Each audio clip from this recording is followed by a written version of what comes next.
இந்த மாதத்திலும் உங்களோடு இருந்து கர்த்தருக்கு வார்த்தையின் மூலமாய் தேவனுடைய ஊழியத்தை செய்வதற்கு ஆண்டவர் பாராட்டின எல்லா நல்ல கிருபைகளுக்காக ஆண்டவரை நன்றியோடு துதிக்கிறேன். ஆமேன் சொல்வீங்களா?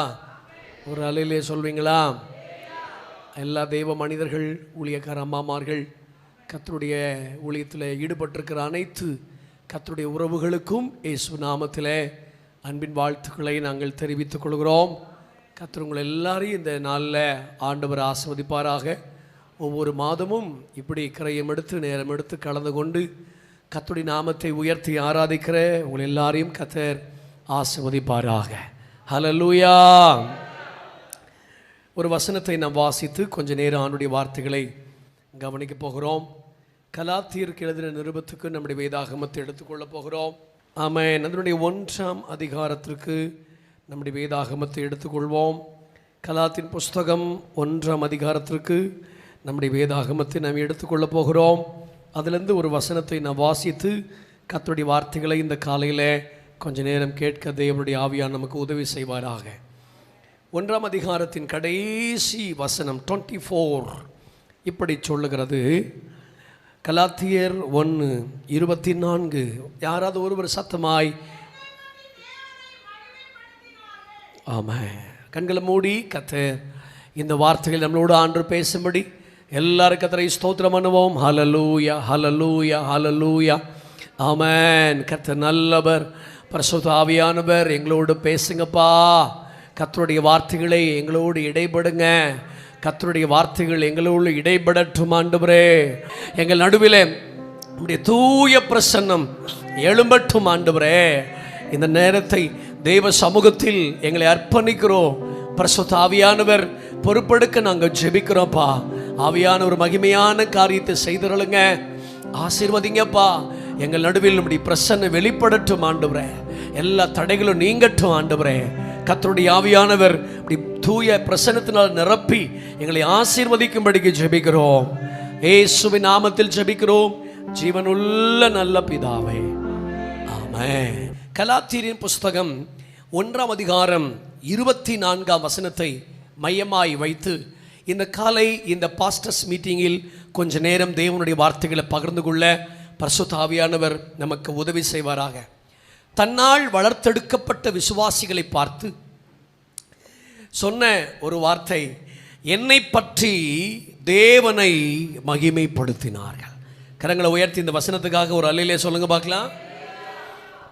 பாரம்பரியத்தினாலும் விருத்த சேதனத்தினாலும் கட்டப்பட்டிருந்த கலாத்திய திருச்சபைக்கு பரிசுத்தாவின் அபிஷேகத்தை எடுத்துக்கொண்டு போய் சொல்லி பாரம்பரியத்திலே சூழப்பட்டிருந்த அவர்களை இயேசுவுக்குள்ளேயும் சுத்தமான சுவிசேஷத்துக்குள்ளேயும் கொண்டு வந்து கட்டப்பட்ட ஒரு திருச்சபை ஒரு குறிப்பிட்ட நாளுக்கு அப்புறம் ஒரு பெரிய பின்மாற்றங்கள் அடைந்து விட்டது. பின்மாற்றத்துக்குள்ளே போனது. அப்படி பின்மாற்றத்துக்குள்ளே போகும்போது தன்னுடைய அனுபவ சாட்சிகளை தன் சபையாரோடு பகிர்ந்து கொள்ளும்போது அந்த சாட்சியை முடிக்கும்போது இப்படி சொல்லி அவர் முடிக்கிற வசனத்தை தான் நாம் இந்த காலையில் படித்தோம். எல்லாரும் என்னை பற்றி தேவனை மகிமைப்படுத்தினார்கள். கரங்களை உயர்த்தி ஒரு அல்லையிலே சொல்லுங்க பார்க்கலாம். 1ஆம் அதிகாரத்தில் 13ஆம் வசனத்தை பாருங்க. பைபிள் என்ன சொல்லுதுன்னா, யூத மார்க்கத்தில் இருந்தபோது என்னுடைய நடக்கையை குறித்து கேள்விப்பட்டிருப்பீர்கள் என்கிறார் பவுல். நம்பர் 1, என்னை பற்றி தேவனை மகிமைப்படுத்த காரணம் என்ன? நம்பர் 1, என்னுடைய நடக்கை மாறினதினால் அவர்கள் தேவனை மகிமைப்படுத்தினார்கள். கரங்களை உயர்த்தி ஆமேன்னு சொல்லுங்க பார்க்கலாம். அந்த வார்த்தைகளை கொஞ்சம் கவனிச்சு பாருங்க பாஸ்டரையா, பாஸ்டர்மாங்களே. என்ன சொல்லப்பட்டிருக்கு அந்த வார்த்தை? முன்னே என்னுடைய நடக்கை அப்படின்னா இப்ப என்னுடைய நடக்கை முன்ன மாறி இல்லை. என் நடக்கை மாறினதினால், என் கோபம் மாறினதினால், என் துன்மார்க்கம் மாறினதினால் எல்லாரும் இப்பொழுது என்னை இவன் முன்ன மாறி இல்லை, இப்ப தேவனால் தொடப்பட்டு கர்த்தருக்காக ஊழியம் செய்கிறான் என்று சொல்லி என் நடக்கையை குறித்து அவர்கள் கேள்விப்பட்டதுனால இப்பொழுது எல்லாரும் என்னை தேவனை மகிமைப்படுத்துகிறார்கள். ஆமென் சொல்லுங்க பார்க்கலாம். நம்பர் 1, நம்முடைய நடக்கையில் ஒரு மாற்றம் இயேசுவின் நாமத்தில் நிகழட்டும். கர்த்தருக்கு ஸ்தோத்திரம் உண்டாவதாக. உங்கள் நடக்கையில் ஒரு மாற்றம் இருந்தால், உங்கள் பேச்சில் ஒரு மாற்றம் இருந்தால், உங்கள் பழக்க வழக்கங்களில் ஒரு மாற்றம் இருந்தால், இந்த கர்த்தருடைய ஊழியத்தில் என்னை குறித்து யாரும் தவறா அல்ல, இந்த நடக்கை இவர் அப்படி கிடையாதுங்க, இவர் ரொம்ப மாறிட்டாருங்க என்று சொல்லுகிற அளவுக்கு என் நடக்கை அவர்கள் தேவனை மகிமைப்படுத்துகிற அளவுக்கு ஆகி போயிருப்பாருங்க. அந்த பாருங்க, அந்த யோபு ஐயாவை குறிச்செல்லாம் நம்ம பைபிளில் படிக்கும்போது அந்த அம்மா சொன்ன ஒரு வார்த்தை, அந்த நடக்கையை சொல்றாங்க பாருங்க, நீ இன்னும் உத்தமத்தில் நடக்கை பார்த்தீங்களா ஐயா, இன்னுமா நம்முடைய உத்தமத்தில். கர்த்தருக்கு ஸ்தோத்திரம். நல்லா கவனிச்சு பாருங்க, அநேக நேரத்தில் நம்முடைய நடக்கைகள் பலரை தேவனை தூஷிக்க வச்சிருச்சு. ஆமா சொல்லுங்க, ஆமா. நம்முடைய நடக்கைகள் அநேகர் தேவனை ஏற்க மறுத்துருச்சு. கர்த்தருக்கு ஸ்தோத்திரம். இன்னைக்கு காலையில கர்த்தர் சொல்றாரு, நேற்று வரைக்கும் உங்கள் நடக்கை எப்படியோ, ஒரு செய்தி உங்களை சந்திக்குது என்றால் அந்த செய்தி உங்களை மாற்ற வேண்டும். இந்த செய்தி உங்களை இன்னைக்கு சந்திக்குது. நேற்று வரைக்கும் நடக்கை எப்படியோ அதை பத்தி ஆண்டவருக்கு கவலை இல்லை. இன்றிலிருந்து என் நடக்கையில் ஒரு மாற்றத்தை ஆண்டவர் கொண்டு வருவாராக இயேசுவின் நாமத்தினால. தேசத்தில் ஒரு பெரிய மாற்றம் வருவதற்காக, தெருவில் ஒரு மாற்றம் வருவதற்காக, ஊரில் ஒரு மாற்றம் வருவதற்காக எல்லா உலகமும் சேர்ந்து ஜெபித்துக் கொண்டிருக்கிறது. ஆனால் தேவனோ என்னில் ஒரு மாற்றம் வருவதற்காக ஆண்டவர் என்னை எதிர்பார்த்து கொண்டே இருக்கிறார். என்னுடைய நடக்கையில் ஒரு மாற்றம் வர வேண்டும் என்பதற்காக தேவன் எதிர்பார்த்து கொண்டே இருக்கிறார். முன்னே நடந்தது போல இப்ப இல்ல, முன்னே செஞ்சது போல இப்ப இல்ல, முன்னே பேசினது போல இப்ப இல்ல. இப்ப இவருடைய நடக்கை இப்பொழுது முற்றிலுமாய் வித்தியாசமாய் மாறி இருக்கிறது என்று நாம் நினைக்கும் போது நம்மை குறித்து அவர்கள் தேவனை மகிமைப்படுத்த ஆரம்பிச்சிருவாங்க. பாருங்க, ஆமென் சொல்லுங்க பார்க்கலாம். நடக்க மாற வேண்டாமா சார்? சவுல் அப்படித்தான் சொன்னாங்க. அந்த சவுலை பார்த்து முன்னே அறிந்தவர்கள் எல்லாரும், அப்படித்தான் அந்த வசனம் வரும், முன்னே அறிந்தவர்கள் எல்லாரும், இவனா கீசின் குமாரனுக்கு என்னானது தீர்க்க தரிசனம் சொல்றானே, இவனும் தீர்க்க தரிசனம் ஒரு புருஷனா? இளம் வயதில் ஊழியத்திற்கு வந்திருக்கிறீங்களா ஐயா? இன்னும் ஊழியத்தை ஆரம்பிக்கலையா? இப்பதான் மினிஸ்ட்ரியை ஸ்டார்ட் பண்ணிருக்கிறீங்களா? ஏதோ ஒரு செய்தி கேட்டு உங்க அப்பா அம்மா ஊழியத்துக்கு அர்ப்பணிச்சதுனால இன்னைக்கு ஊழியத்துக்கு வந்திருக்கிறீங்களா? இந்த இளம் வயதில் உங்களுக்கு ஊழியத்தில் தேவை என்ன தெரியுமா? உங்கள் நடக்கைகள் மாற வேண்டும். கரங்களை உயர்த்தி ஆமென் சொல்லுங்க பார்க்கலாம். உங்கள் நடக்கைகள் மாற வேண்டும். இளம் வயதில் ஊழியத்தில் கல்யாணமாகாம ஊழியம் செய்றீங்களா? உங்கள் நடக்கைகள் மிக முக்கியம். கரங்களை உயர்த்தி ஆமென் சொல்லுங்க பார்க்கலாம். என் நடக்க மாறுச்சுன்னா என்னை குறித்து எல்லாரும் தேவனை மகிமைப்படுத்துவார்கள். கரங்களை உயர்த்தி ஆமென் சொல்லுங்க பார்க்கலாம். பைபிளில் எத்தனை பேருடைய நடக்கைகள் மாறி இருக்கிறது? முன்னே என்னுடைய நடக்கைகளை கேள்விப்பட்டிருக்கிறார்கள். இன்னைக்கு நிறைய பேருடைய நடக்கையின் வாழ்க்கையில பொய் பித்தலாட்டம், அப்போன்று இப்போன்று. எத்தனை சோதரன், ஏதோ ஒரு நமக்குள்ள இந்த உலகத்தின் நடக்கைகள் தான் இருக்கிறதே தவிர வேதத்தின் நடக்கைகளை காண இயேசுவின் நாமத்தினால. நம்ம கிட்ட பழகிற ஆட்களே, அவர் அப்படித்தாங்க போய் அப்பப்ப பேசுவாரு, அவர் அப்படித்தாங்க போட்டு விட்டுருவாரு, அவர் அப்படித்தாங்க கோர்த்து விட்டுருவாரு, அவர் அப்படித்தாங்க திருச்சி விட்டுருவாரு, ஐயோ அவர் பேச்சல நம்ப முடியாதுங்கிற அளவுக்கு நம்முடைய வாழ்க்கை மாறிடுச்சு பாருங்க. இன்னைக்கு நம்முடைய வாழ்க்கைன்னு சேர்த்து என்னையே சேர்த்து தான் பிரசங்கம் பண்றேன், ஞாபகத்தில் வச்சுக்கிடணும். உங்களை மட்டும் சொல்லலை, என்னையே சேர்த்து தான். ஒரு அலையிலே சொல்லுங்க பார்க்கலாம். நம்முடைய சேர்த்து தான், நம்மையே சேர்த்து தான். யோசிச்சு பாருங்க, நம்முடைய நடக்கைகளை குறித்து என்ன சொல்றாங்க இந்த உலகம், ஊர், சொந்த மனைவி, பிள்ளைகள் நடக்கைகள் என்ன சொல்றாங்க, என்ன பண்றாங்க, நடக்கைகள் எப்படி இருக்கு? ஏன் நம்மளை தேவனை மகிமைப்படுத்த முடியல? நான் முதற்கொண்டு இந்த பிரசங்கத்திற்கு சொந்தக்காரன், நான் முதற்கொண்டு இந்த பிரசங்கத்தில் மனம் திரும்ப வேண்டும். ஆண்டவரே, எங்கள் நடக்கைகள் கொஞ்சம் பெசகி தான் இருக்கு ஆண்டவரே, எங்கள் நடையில் கொஞ்சம் பெருமை வந்திருக்கு ஆண்டவரே, எங்கள் நடக்கையில் கொஞ்சம் தேவையில்லாத விஷயங்கள் கொஞ்சம் ஒட்டி இருக்குது ஆண்டவரே, எங்கள் தோட்டம் ரொம்ப கெடுக்கப்பட்டிருக்கு ஆண்டவரே, நல்ல நடக்கையாக வாழ வேண்டிய எங்கள் தோட்டம் எல்லாம் கெட்ட நடக்கையாக மாறிடுச்சு ஆண்டவரே. இந்த நாளில் ஆண்டவர் சந்திக்கிறார். ஊழியத்துக்கு வரங்களை விட ஊழியத்துக்கு நல்ல நடக்கைகள் முக்கியம். பரலோகத்துக்கு போறதுக்கு வரங்கள் தேவையா, கனிகள் தேவையா? சொல்லுங்க. ஆனா எல்லாம் என்ன செய்யறாங்க? வரங்களை தாரும், வரங்களால் அலங்கரியும் விழுவ. வரங்கள் தேவலன்னு சொல்ல பாஸ்டரையா, வரங்களை விட. உங்களுக்கு தெரியுமா, நடக்கைகளும் வாழ்க்கைகளும் ஒரு மனுஷனை அசைக்கும் சக்தி உள்ளது. ஆமேன்னு சொல்லுங்க. இந்த பவுலும் சீலாவும் சிறைச்சாலையில் ஜெபம் பண்ணிட்டு இருக்கிறாங்க. ஆண்டு வந்து விடுதலை ஆக்குறார் இல்லையா? சிறைச்சாலின் அஸ்திபாரங்களே அசைந்துருச்சு. பொதுவாக நம்மளாக இருந்தால் என்ன செஞ்சுருப்போம், ஒரே ஓட்டமாக ஓடி இருப்போம். மனைவி பிள்ளைகளை பார்க்குறோம், அத்தடி விட்டுட்டார் ஆண்டவர்னு. ஆனால் அவன் பாருங்க, ஒரு ஓரமாக ஒரு கூட்டம் நிற்கிது. அந்த சிறைச்சாலைக்காரன் கத்தி எடுத்து தன்னை கொலை செய்ய போகும்போது பவுல் சொல்றாரு, உனக்கு கெடுதி ஒன்று செஞ்சு கொள்ளாத, நாங்கள் இங்கே தான் இருக்கிறோம். அந்த நடக்கை அவனை ஆண்டவமாரே ரட்சிக்கப்படுவதற்கு நாங்கள் என்ன செய்ய வேண்டும் என்று கேட்க வச்சுச்சு. ஆமீன் சொல்லுங்க பார்க்கலாம். வேற ஒருத்தனா ஒரே ஓட்டமா ஓடி இருப்பான், அப்பா எங்களை விட்டுருங்க சாமி. ஆனா அவன் அப்படி ஓடல. ஏய், கெடுதி ஒண்ணு செய்து கொள்ளாத, நாங்க இங்கதான் இருக்கிறோன்னு சொன்னோம். அவன் பார்த்தான், எத்தனையோ பேர் சிறைச்சாலையில் வந்திருக்கிறாங்க, விட்டவன ஓடிடுவான். இவன் தேவனே வந்து விடுதலையாக்குனா கூட போகாம இங்கே இருக்கிறானே, என்ன ஜென்மம்டா இதுன்னு கேட்டா, இது இயேசுவின் ஜென்மம். கரங்களை உயர்த்தி ஆமென் சொல்லுங்க பார்க்கலாமே. நாங்கள் ரட்சிக்கப்படும் அந்த ஒரு நடக்கை ஒரு சிறைச்சாலைக்காரனை அசைத்தது. கரங்களை உயர்த்தி ஆமென் சொல்லுங்க பார்க்கலாம். பாஸ்டரையா, நம்முடைய நடக்கை அநேகரை அசைப்பதாக இயேசுவின் நாமத்தில் ஒரு சவாலாய் இந்த மாசத்தில் ஊழியர் கூட்டத்துக்கு வந்திருக்கிற நாங்கள், ஆண்டவரே வரங்கள் தேவையில்லைன்னு சொல்லல, வரங்களை விட எங்க வாழ்க்கைகள் மிக மிக முக்கியம் ஆண்டவரே. அவைகள் நடக்கைகளில் மிகவும் கவனம் செலுத்த எங்களுக்கு கர்த்தர் உதவி செய்யுங்கப்பா. வேகமாய் ஓடுகிற ஒரு பெண்ணொட்டகமாய் அல்ல ஆண்டவரே, என்ன நடந்தாலும் கர்த்தருக்கு கற்புள்ள நடக்கையாய் ஓடி முடிப்பதற்கு ஆண்டவர் எங்களுக்கு இந்த நல்ல மதியான வேளையிலே ஒரு தெய்வீக கிருபைகளை ஆண்டவர் எங்களுக்கு தருவீராக இயேசுவின் நாமத்தில். ஒருவேளை எங்கள் நடக்கை எங்கேயாவது கெட்டு போயிருந்தால் இந்த மதியான வேளையில் பரிசுத்த ஆவியானவர் எங்களுக்கு ஊழியம் செய்து எங்கள் நடக்கைகளை சீர்படுத்துவீராக இயேசுவின் நாமத்தினால். முன்னே நடக்கையை கேள்விப்பட்டிருக்கிற எல்லாரும் இப்பொழுது என் நடக்கை குறித்து அவங்க கேள்விப்படும் போது முன்னே இருந்தது மாதிரி இப்ப அவர் இல்லை. ஒரு ஆமேன் சொல்லுங்க பார்க்கலாம். அப்படி ஒரு சாட்சி எடுக்கணும் பாஸ்டர்யா. ஊழியங்கள் வரங்களினால் மட்டும் அல்லையா, நம்முடைய நடக்கைகளினாலும் உண்மையினாலும் வளரும் என்பதை நீங்கள் மறந்துவிடக்கூடாது. ஆமேன். நிறைய பேருக்கு தெரியறதில்லை. வரங்கள் ஒரு பக்கம் இருக்கட்டும், நான் வரங்களை மட்டுப்படுத்தி பேசல, ப்ளீஸ் என் பிரசங்கத்தை சரியாய் புரிந்து கொள்ளுங்கள். அதை மட்டுப்படுத்தல, ஆனால் அதை விட ஒரு பெரிய நடக்கைகள் இருக்கு.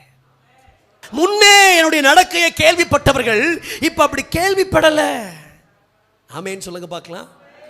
பிள்ளையானுடைய நடக்கை சுத்தமோ செம்மையோ என்று எப்படி விளங்கும்? அது நடக்கையினால் விளங்கும். அல்லேலூயா சொல்லுங்க பார்க்கலாம். அது நடக்கையினால் விளங்கும். இதோ நம்மிடத்தில் எப்போதும் வந்து போகிற இவரை பரிசுத்தவான் என்று காண்கிறேன். ஒரு நடக்கை பரிசுத்தத்தை கொண்டு வந்து விட்டது. ஆமேன் சொல்லுங்க பார்க்கலாம். இதோ நம்மிடத்தில் எப்போதும் போகிற இடத்துல தான் சாட்சி வாங்கணும். ஒரு அல்லேலூயா சொல்லுங்க பார்க்கலாம். ரைட். ரெண்டாவது பாருங்க, அந்த 1ஆம் அதிகாரத்தில் 15ஆம் வசனத்தை நம்ம வாசிச்சோம்னா அங்க என்ன எழுதியிருக்கு பாருங்க. பைபிள் ஒருத்தர் படிக்கிறீங்களா ஐயா? நான் என் தாயின் வயிற்றில் இருந்தது முதல். ரெண்டாவது, என்னை பற்றி தேவனை மகிமைப்படுத்த காரணம் என்ன? என்னுடைய சிந்தை மாறினது. என்ன சிந்தை? நான் பிரித்தெடுக்கப்பட்டவன். கரங்களை உயர்த்தி ஆமேன் சொல்லுங்க பார்க்கலாம். நல்ல அருமையான வார்த்தை. ஆனால் நீங்கள் மெதுவாக அல்லையிலே சொல்லிட்டீங்க, பரவாயில்ல இருக்கட்டும். நான் எப்படிப்பட்டவன்?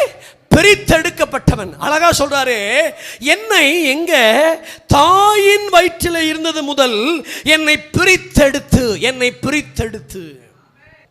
சொல்லிட்டு நாட்கள் கடந்து வர எப்படி பேசுறார் பாருங்க விசுவாசிக்கிட்ட.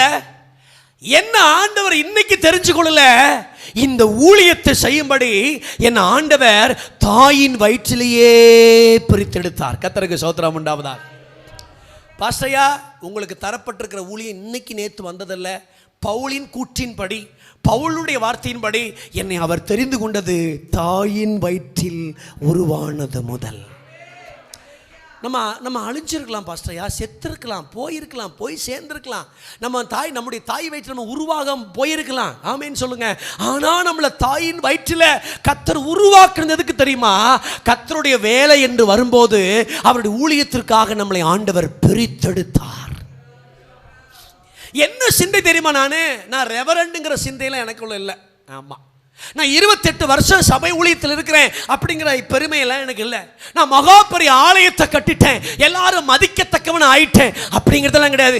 என் உள்ளத்துக்குள்ளேயும் எண்ணத்துக்குள்ளேயும் என் சிந்தைக்குள்ளேயும் ஓடிக்கொண்டிருக்கிற ஒரே ஒரு சிந்தை, நான் இந்த ஊழியத்தை செய்வதற்காக இந்த உலகத்தின் பல அசுத்தத்தை விட்டு கர்த்தருக்காக வாழ பிரித்தெடுக்கப்பட்டவன் என்கிற சிந்தையை தவிர வேற ஒரு சிந்தை என் உள்ளத்தில் இல்லை. பாஸ்டரையா என்ன குறித்து எப்படி தேவனை மகிமைப்படுத்துவாங்க? அவர் யார்? அவர் கர்த்தருக்காகவும் கர்த்தருடைய ராஜ்யத்திற்காகவும் இந்த உலகத்தின் பல விஷயத்திலிருந்து தேவனுக்காக பிரித்தெடுக்கப்பட்ட ஒரு தேவனுடைய மனிதர். ஆமென் சொல்லுங்க. கண்மலை உச்சியிலிருந்து பார்க்கிறேன், அது கலக்காத ஒரு கூட்டம். ஆமென் சொல்லுங்க. கண்மலை உச்சியிலிருந்து பார்க்கிறேன், அது எதிலையும் மிங்கலாகாத ஒரு கூட்டம், அதில் எதிலையுமே போய் சேராது. என் சிந்தை எப்போ மாறுச்சு? நான் வெள்ளை சிலை கட்டுறேன், நான் பிரித்தெடுக்கப்பட்டவன், பரவாயில்ல விடு. 2 வெள்ளை சிலை கட்டினம்மா கிராம ஒழித்துக்கு போவோம். இந்த கிராமத்துக்கார பசங்களாம் நம்ம ஊருக்கு 2 வெள்ளை கொக்கு வந்திருக்குடா அப்படி நக்கல் பண்ணாங்க. எவ்வளோ பரிதாபமாக இருக்கு. வெள்ளை கொக்கு 2 வந்திருக்கு நம்ம ஊருக்கு அப்படின்னு சொன்னாங்க எங்கள் ஊர் பகுதியில். ஆனால் அந்த வெள்ளை கொக்குகள் தான் ஊழி செஞ்சு நிறைய விபச்சாரிகளை, மதுபானத்தில் இருந்தவங்களை எல்லாத்தையும் அந்த வெள்ளை கொக்குகள் தான் இழுத்துக்கிட்டு வந்துச்சு. ஆமேன்னு சொல்லுங்க பார்க்கலாம். நீங்க பரியாசம் பண்ணப்படுறதுக்காக உடைய மாத்தாதீங்க, நீங்க மதிக்கப்படலங்கிறதுக்காக உங்களுடைய தோற்றத்தை மாத்தாதீங்க. நான் இந்த உலகத்துக்கு மாற்றுவதற்காக அல்ல, இந்த உலகத்திலிருந்து பிரித்தெடுக்கப்பட்டிருக்கிறேன் தேவனுக்காக என்பதை நினைவில் வையுங்கள். என் சிந்தை மாறட்டும். ஆமேன்னு சொல்லுங்க பார்க்கலாம். என்னை தாயின் வயிற்றிலிருந்து தம்முடைய ராஜ்யத்திற்காக ஆண்டவர் என்னை தெரிந்து கொண்டார் என்கிற அந்த சிந்தை மாறுச்ச, நான் எவ்வளவு பெரிய பிரித்தெடுக்கப்பட்ட ஒரு தேவனுடைய பிள்ளை. ஆமென் சொல்லுங்க பார்க்கலாம். பாஸ்டரையா இந்த சிந்தை உங்களுக்குள்ள வந்துச்சுன்னா, பாஸ்டர்மா உங்களுக்குள்ள இந்த சிந்தை வந்துருச்சுன்னா, உங்க நடை உடை பேச்சு எல்லாம் வரும் இயேசுவின் நாமத்தினால, எல்லாம் மாறும் இயேசுவின் நாமத்தினால. ஆமென் சொல்லுங்க பார்க்கலாம். ஹல்லேலூயா. என்னுடைய சிந்தை அது என்னை மாற்றினதே. ஆமென் சொல்லுங்க பார்க்கலாம். நான் ஒரு நாளும் கலந்து விட்டவன் அல்ல, கர்த்தருடைய ஊழியத்திற்காக தேவராஜ்யத்திற்காக பிரித்தெடுக்கப்பட்டவன் உலகத்திலிருந்து. ஆமென் சொல்லுங்க பார்க்கலாம். மாயையிலிருந்து. ஆமென் சொல்லுங்க பார்க்கலாம். வஞ்சனையிலிருந்து. ஆமென் சொல்லுங்க பார்க்கலாம். மூளைச்சலவையிலிருந்து, கட்டுக்கதைகளிலிருந்து, கர்த்தருக்கு ஸ்தோத்திரம், தந்திரங்களிலிருந்து. ஆமென் சொல்லுங்க பார்க்கலாம். இவைகள் இச்சைகளிலிருந்து, பாவத்திலிருந்து, என்னை இழுக்கும் பலவிதமான காரியத்திலிருந்து நான் தேவனுக்காக பிரித்தெடுக்கப்பட்டவன் இயேசுவின் நாமத்தில். சினிமா ஆவி அல்ல எனக்குள்ள, அரசியல் ஆவி அல்ல எனக்குள்ள, உலக தத்துவங்கள் அல்ல எனக்குள்ள. நான் தான் உலகத்தை பாதிக்கணுமே தவிர உலகம் என்னை பாதிக்கவே கூடாது இருக்கிற அளவுக்கு நான் ஆண்டவருக்காக பிரித்தெடுக்கப்பட்ட ஒரு அற்புதமான தேவனுடைய பாத்திரம். இந்த எண்ணம் பவுலுக்குள்ள என்னால் ஊரியே கடந்துருச்சு பாருங்க. நான் ஒரு பிரித்தெடுக்கப்பட்டவன். ஒரு அல்லேலூயா சொல்லுங்க ஐயா. அந்த வசனத்தை நீங்க சொல்லுங்க. நீங்கள் என்னுடையவர்களாக இருக்கும்படி உங்களை மற்ற ஜனங்களை விட்டு எனக்காக நான் உங்களை பிரித்தெடுத்தேன், இல்லைங்களா? அடுத்து 3 குறிப்பில் மிக வேகமாய் சொல்லி ஒரு டைம் இப்போ தான் சொல்லியிருக்கிறாங்க. பக்கத்தில் கைப்பிடிச்சு சொல்லுங்க, பயப்படாதீங்க, சீக்கிரம் முடிஞ்சிடும். கர்த்தருக்கு ஸ்தோத்திரம். ஒரு அல்லேலூயா சொல்லுங்க பார்க்கலாம். பயப்படாதீங்க, சீக்கிரம் முடிஞ்சிடும். ஆமீன் சொல்லுங்க பார்க்கலாம். நம்ம இந்த மாரநாத ஸ்தாபன தலைவர் பேர் என்னது, என்ரி ஜோசப் ஐயா. அவரே இந்த வேதாகம கல்லூரியில் கடைசி கிராஜுவேஷனில் ஊழிய சேரவங்களுக்கு ஒரு அறிவுரை சொன்னார். வேதாகம கல்லூரி முடிச்சுட்டு போகிறீங்களா, கிராஜுவேஷன் முடிச்சுட்டு போகிறீங்களா, உங்களுக்கு சொல்கிறேன், ஊழியத்தை தானே செய்கிறீங்க. சபை போதவர்களுக்கு, சுவிசேஷர்களுக்கு என்ன ஊழியத்தை தேவன் உங்களுக்கு தராரோ உங்களுக்கு ரொம்ப சொல்கிறேன், கொஞ்சமாக பேசுங்க, நிறையா கேளுங்க. எப்படிங்க? ஒரு தடவை சொல்லுங்க, இன்னொரு முறை சொல்லுங்க. அப்படி நம்ம என்ன செய்யறோம்? நிறைய கொஞ்சமா. சரி, அவர் பிரசங்கெல்லாம் ஒன்றும் சரியில்லைங்க. வசனம் தானே சொன்னாரு, சரியில்லைங்க. எங்கள் பாஸ்டர் பிரசங்கத்தெல்லாம் கேட்டால் நீங்கள் மார்க்கே போட முடியாது. அவர் ஒன்றுமே சொல்ல மாட்டார், வசனம்தான் சொல்லுவார். ஆனால் 19 சபையில் நிறுவிட்டு பரலோகம் போய் சேர்ந்துட்டார். ஒரு அல்லையிலே சொல்லுங்க பார்க்கலாம். பைத்தியக்காரத்தனமான பிரசங்கத்தினால கிறிஸ்து அவர்களை ரட்சிக்க கூடாமல் இல்லை. அல்லையிலே சொல்லுங்க பார்க்கலாம். 3வது பாருங்க, 16ஆம் வசனம். அந்த கலாத்தியர் 1:16 பாருங்க. தம்முடைய குமாரனை பாருங்க, வசைங்க. நான் அறிவிக்கும் பொருட்டாக. கரங்களை உயர்த்தி அந்த வார்த்தைகளை சொல்லுங்க பார்க்கலாம். அந்த வார்த்தைகளை கொஞ்சம் நல்லா கவனிங்க பாஸ்டரையா. அவரை எனக்குள் வெளிப்படுத்த பிரியமா இருந்த போது என்னை குறித்த நோக்கம் மாறினதே. நானே அவருடைய சபைகளை அழிக்க ஓடிக்கொண்டிருக்கிறேன், ஆனா அவரோ என்னை அழிக்கல, அவரை எனக்குள் வெளிப்படுத்த பிரியமாயிருக்கிறார். தேவனுடைய எண்ணங்களை, அன்பை கொஞ்சம் நினைச்சு பாருங்க பாஸ்டரியா. என்ன சொல்றாரு விசுவாசிக்கிட்ட? நானே இந்த சபைகளை அழிக்கிறதுக்காக, துன்புறுத்துறதுக்காக அங்கே இங்கே ஓடிக்கிட்டு இருக்கிறேன், லெட்டர்லாம் வாங்கிட்டு. ஆனா இந்த இயேசு எப்படி தெரியுமாரு? அவரு அது எதையுமே யோசிக்காம அந்த சுவிசேஷத்தின் பொருட்டு, இந்த சுவிசேஷம் கடந்து போகும் பொருட்டு அவரை, இந்த எதிரியா இருக்கிற என்னை, சபையை துன்பப்படுத்தின என்னை, அவரை தனக்குள் வெளிப்படுத்த பிரியமா இருந்தாரா? அடாடாடாடா, என்னை குறிச்ச ஒரு நோக்கமே மாறிடுச்சு. இவ்வளவு பெரிய பெரிய நோக்கத்திற்காக ஆண்டவர் என்னை தெரிஞ்சிருக்கிறாருன்னு கேள்விப்பட்ட பிறகு என்னை குறித்து நோக்கம் மாறுறதுனால எல்லாரும் என்னை பற்றி தேவனை மகிமைப்படுத்தினார்கள். பாஸ்டரையா, உங்க ஊழியம் இன்னொருத்தர் ஊழியம் போல இருக்காது பாஸ்டரையா. உங்களை குறிச்சிருக்கிற நோக்கம் வேற என்பதை மனசுல நினைங்க பாஸ்டரையா. ஆமேன் சொல்லுங்க. ஹல்லேலூயா. நிறைய பேருக்கு, நிறைய பேருடைய வால் போஸ்ட் அடிக்கடி பார்க்கறதுனால நாம அந்த வால் போஸ்ட்ல வர நினைக்க. இல்ல இல்ல இல்ல, சிலர்லாம் மறைந்தே சாதிக்கிறார்கள், மறைந்தே சாதிக்கிறார்கள், மறைந்தே இருக்கிறார்கள். அவரை எனக்குள் அவர் வெளிப்படுத்த பிரியமா இருக்கிறாரே. பவுல் உன்னை குறித்து என்ன நினைக்கிற? நான் இந்த சபைகளுக்கு விரோதமா தீங்கு செஞ்சுட்டேன், ஆனா தேவன் எப்படி தெரியுமா? இல்ல இல்ல இல்ல, என்னை குறிச்ச தெய்வீக காரியங்களை நீ அறிந்து கொள்ள வேண்டும். தவறி பாருங்க, ஜெபிக்காம இருந்திருக்கிறோம், உபவாசிக்காம இருந்திருக்கிறோம், சில நேரம் தவறி கூட போயிருக்கிறோம். ஆனால் கர்த்தர் தம்மை வெளிப்படுத்தாமல் இருந்ததே இல்லை. ஜெபிக்கும் போது, வேதம் படிக்கும் போது, கர்த்தரை தேடும் போது, ஆராதனையில் ஆண்டவர் தம்மை இதுவரைக்கும் நம்முடைய ஊழியத்தில் அவர் வெளிப்படுத்தாமல் இருந்ததே இல்லை. அவர் வெளிப்படுத்துகிறபடினால்தான் நம்முடைய ஊழியங்கள் இன்றைக்கு வரைக்கும் நிற்கிறதற்காக ஆண்டவருக்கு ஸ்தோத்திரம் உண்டாவதாக. நாம் நினைக்கிற மாதிரி நம்முடைய தேவன் அல்ல இல்லையா? அவர் செய்த அழகாக அந்த வார்த்தைகளை நீங்கள் சில நேரம் நல்லா பைபிள் படிக்கிற ஆள்லாம் இங்கே இருக்கிறீங்க. சில நேரம் உட்காந்து நம்ம தனியாக தியானிச்சுட்டு இருக்கும்போது நம்மளே அறியாமல் அந்த கண்ணெல்லாம் நீர் கட்டும் பார்த்தீங்களா? அந்த மாதிரி ஒரு நீர் கட்டுற வசனம் தான் அவரை தமக்குள் வெளிப்படுத்த பிரியமாய் இருந்தபோது. சத்தமா ஆமேன் சொல்லுங்க பார்க்கலாம். அவரை எனக்குள் வெளிப்படுத்த பிரியமா இருந்தபோது எனக்கு பிரியமானது எல்லாம் சிலுவையில் அறைவுண்டு, இந்த உலகத்தின் காரியத்தை எல்லாம் சிலுவையில் அறைவுண்டு. சேச்சே, இதுக்காக அல்ல, மகா பெரிய தேவன் அவரை குறித்த சுவிசேஷத்தை எனக்குள்ள வெளிப்படுத்த பிரியமா இருக்கிறாரு. ஒரு கண்ணீர்ல வெளிப்படுத்துறாரு, ஒரு ஆராதனையில் வெளிப்படுத்துகிறாரு, முடியலன்னு சொல்லும்போது வெளிப்படுத்துகிறாரு. ஆமே, இந்த சிக்கலான பிரச்சனையில் நான் எப்படி ஆண்டவரே வெளியே வரட்டும், நான் தெரியாமல் இப்படி மாட்டிக்கிட்டேனே அப்படின்னு சொல்லும்போது கர்த்தர் தம்மை வெளிப்படுத்துகிறாரு.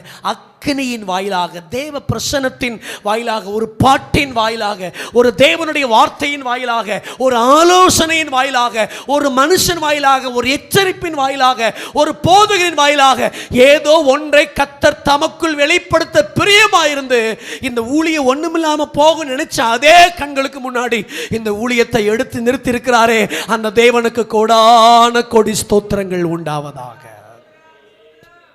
அல்லேலூயா சொல்லுங்க பார்க்கலாம். 4வது, ஒரு 7 நிமிஷம் நமக்கு இருக்கு, அதுக்குள்ள முடிச்சிடுறேன், பயப்படாதீங்க. 12:40 என் சத்தம் நிறைவு செய்யப்படும், அதுக்கப்புறம் மற்ற ஊழியங்கள் செய்யப்படும். 16, 17 வாசிச்சு பார்த்தா, பிரியமா இருந்தபோது உடனே நான் மாம்சத்தோடும் இரத்தத்தோடும் யோசனை பண்ணாமல் எனக்கு முன்னே அப்போஸ்தலனானவரிடத்தில் எருசலேமுக்கு போகாமல் அரபி தேசத்திற்கு புறப்பட்டு போய் மறுபடியும் தமஸ்கு ஊருக்கு திரும்பி வந்தேன். ஒரு அல்லேலூயா சொல்லுங்க பார்க்கலாம். உடனே நான் மாம்சத்தோடும் இரத்தத்தோடும் யோசனை பண்ணாமல் எருசலேமுக்கும் போகாமல் அரபி தேசத்திற்கு புறப்பட்டு போய் அங்கே தேவனுடைய பாதத்தில் காத்திருந்ததினால் என் அழைப்பு என்னை மாற்றினது. கரங்களை உயர்த்தி ஒரு அல்லேலூயா சொல்லுங்க பார்க்கலாம். அவரை கேட்டு பாருங்க, ஊழியத்துக்கு சும்மா வரல, காத்திருந்ததினால் வந்த ஒரு அழைப்பு. நான் உங்கள் எல்லாருக்கும் பாஸ்டையா ஆரம்ப காலத்தில் வராத வாலிப பிள்ளைங்க இருந்தீங்கன்னா நான் உங்களுக்கு இந்த ஆகஸ்ட் மாதத்தில் சொல்கிறேயா, என்ன ஊழியங்கிறத முதல்ல தெரிஞ்சுக்காங்க ப்ளீஸ். என்ன ஊழியம், என்ன ஊழியம். நான் இப்போ ஒரு ஊருக்கு போயிருக்கும்போது அந்த கேம்பஸ் குரூசைடில் ஒருத்தர் எத்தனையோ வருஷ காலமாக இருக்கிறார். எத்தனையோ வருஷம், அவருக்கே இப்போ வயசாக போகுது. நான் எத்தனையோ சபைகளுக்கு போய் பிரசங்கம் பண்ணுறீங்களேயா, இந்த ஒரு அவங்க ஃபண்ட் அவங்களே ரைஸ் பண்ணிக்கணும். அவங்களுக்கு நம்மள மாதிரி சபை வச்சில்ல, இப்படிலாம் ஃபண்ட் ரைஸ் பண்ண ரொம்ப கஷ்டப்படும் போது ஒரு சபை ஊழியத்தை ஆரம்பித்து அதன் மூலம் வருமானத்தை கொண்டு வர இல்லை பாஸ்டர், எங்களுக்கு அது அழைப்பே இல்லை பாஸ்டர். எங்கள் அழைப்பு மிஷினரி அழைப்பு. அதாவது வறுமைன்னு ஒன்று வந்தால் கூட, போதுமான தேவை இல்லாமல் இருந்தால் கூட, அந்த தேவைகள் சந்திக்கப்படுறதுக்காக என் அழைப்பை நான் மாற்றலை. பாருங்க, சத்தியம் புரிஞ்சுதான் ஆமேன்னு சொல்லுங்க பார்க்கலாம். பாருங்க, கொஞ்சம் பேர் 1 வருஷம் 2 வருஷம் சுவிசேஷகராக இருக்கிறாங்க, திடீர்னு பாஸ்டர் ஆயிடுறாங்க, திடீர்னு தீர்க்கதரிசி ஆயிடுறாங்க, திடீர்னு அப்போஸ்தலர் ஆயிடுறாங்க, கொஞ்ச நாளில் தேடியும் காணாதவங்களாக இருக்கிறாங்க. எங்கே போனாங்கன்னே தெரியல. பார்த்துருக்கீங்களா நீங்கள்? நான் என்ன கேட்டால், ஊழியத்தில் சாதிச்சுங்கிறத விட ஊழியத்தில் இருக்கிறோங்கிறது தான் பெரிய விசேஷம். பாருங்கள் பாருங்களேன், கொஞ்ச காலம் நான் ரொம்ப தாழ்மையாக ரொம்ப மெதுவாக சொல்கிறேன் பாஸ்டரையா. அதுக்கு தான் ஏதாவது ஒரு வேதாகம கல்லூரியில் போய் கொஞ்சம் படிங்கிறது. அழைப்பு இது எனக்கு ஒத்து வரலங்கிறதுக்காக நான் இன்னொரு ஊழியத்தை தொடங்க மாட்டேன், அதுலேயே கிடந்து சாவேன். ஜனங்க என்ன வேதனைப்படுத்துறாங்கிறதுக்காக இந்த ஊழியத்தை ஒரு பாஸ்டர்ட்ட ஒப்பு கொடுத்துட்டு நான் எங்கேயாவது போக மாட்டேன், அதுக்கு நடுவில் இருப்பேன். கையை உயர்த்தி ஒரு அல்லேலூயா சொல்லுங்க பார்க்கலாம். ஜனம் என்ன தப்பா புரிஞ்சுட்டா கூட அதுலயே கிடப்பேன். காரணம் என்ன, இந்த ஜனத்தை என்ன தவிர வேற யாரும் மேய்க்க மாட்டாங்கன்னு சொல்லி என்னை உண்மை உள்ளவன் என்று எண்ணி இந்த சின்ன கூட்டத்தை ஆண்டவர் என் கையில் தந்திருக்கிறார். நினைச்சீங்களா? அழைப்பு வசதி பெருக்கிறதுக்காக அழைப்பு மாறாது பாஸ்டர். நான் தெரியப்படணுங்கிறதுக்காக அழைப்பு மாறாது பாஸ்டர். மாம்சத்தோடும் இரத்தத்தோடும் நான் ஒரு நாள் யோசிக்கல என்னை குறிச்சு முடிய சித்தம் முடிய திட்டம் என்ன. சத்தமா இல்லையே சொல்லுங்க பார்க்கலாம். அழைப்பு அழைப்பு அழைப்பு. எதற்கும் தேவ சமூகத்துக்கு போகிற ஒரு தாவீதை போல வாழ்க்கையில் என்ன அழைப்புன்னு தெரிஞ்சு ஓடிட்டோம்னா அதை போல ஒரு பெரிய ஆசீர்வாதம் இல்லவே இல்லை. அதனால தான் இளம் ஊழியர்கள் நல்ல ஊழியர்களோடு கூட இணைந்து கொள்ளுங்கள். கரங்களை உயர்த்தி ஆமேன்னு சொல்லுங்க பார்க்கலாம். நல்ல ஊழியர்களோடு இணைந்து கொள்ளுங்கள், தனிச்சு இருக்காதீங்க. நல்ல ஊழியர்களோடு இணைந்து கொள்ளுங்க. அவங்களுடைய பழக்கங்கள் நம்ம இன்னும் கூட அந்த அழைப்பை உறுதிப்படுத்தும். கரங்களை உயர்த்தி ஆமேன்னு சொல்லுங்க பார்க்கலாம். அம்சத்தோடு யுத்தத்தோடு யுத்தம் பண்ணாதீங்க. மெதுவா என் அழைப்பை அறிந்து நான் ஓடுறதுக்கு ஆண்டவர் எனக்கு உதவி செய்யணும்ப்பா. கடைசி ஒன்று சொல்லி முடிச்சிடுறேன். அந்த 23ஆம் வசனத்தை பாருங்கள், ரொம்ப அழகாக இருக்கும். முன்னே எல்லாரும் இப்போ சொல்கிறாங்க, பவுலை பற்றி சொல்கிறாங்க. முன்னே நம்மை துன்பப்படுத்தினவனே தான் அழிக்க தேடின விசுவாசத்தை இப்பொழுது பிரசங்கிக்கிறான் என்பதை மாத்திரம் அவர்கள் கேள்விப்பட்டார்கள். என்னை பற்றி தேவனை மகிமைப்படுத்த காரணம் என்ன? என்னுடைய நடக்கை மாறினதினால், என்னுடைய சிந்தை மாறினதினால், என்னை குறித்த நோக்கம் மாறினதினால், நான் பெற்றுக்கொண்ட அழைப்பு என்னை மாற்றினதினால், 5வதாக என் பிரசங்கமே என்னை மாற்றினதினால். கரங்களை உயர்த்தி அல்லேலூயா சொல்லுங்க. எப்படி சொல்கிறாங்களாம் பாருங்க ஐயா, ரொம்ப நல்லா இருக்கு பாருங்க. விசுவாசத்துக்கு ஒரு பெயர் இங்கே இருக்கு பாருங்க, அழிக்க தேடின விசுவாசம். நம்ம பண்ணுற பிரசங்கம் எல்லாம் சாதாரண கிடையாதுங்க. அழிக்க முடியாததை ஒன்றுக்கு நம்ம ஊழியம் செய்கிறோம். கையை உயர்த்தி ஒரு அலையிலே சொல்லுங்கள் பார்க்கலாம். அழிக்க கூடாததுக்கு ஒன்று ஊழியம் செய்கிறோம். விசுவாசத்தில் பல வீதம் இருக்குது பாருங்க. அவன் இயேசுவை அழிக்க தேடலை, இயேசுவை குறித்து விசுவாசம் இருக்குது பார்த்தீங்களா, அந்த விசுவாசத்தை அழிக்க தேடினான். இன்னைக்கு எப்படி தெரியுமா அவன் மாறிட்டான்? அவன் அழிக்க தேடின விசுவாசத்தையே பிரசங்கம் பண்ணுறான். ஆமேன்னு சொல்லுங்க பார்க்கலாம். என் பிரசங்கமே என்னை மாற்றினது. இவர் பண்ணின பிரசங்கத்தின்படி நடப்பார், இவர் பண்ணின பிரசங்கத்தின்படி இருப்பார், இவர் சொன்னால் கரெக்டு தான் இருக்குன்னு சொல்லி என்னை குறித்து தேவனை மகிமைப்படுத்துகிற அளவுக்கு என் பிரசங்கம் என்னை மாற்றினது.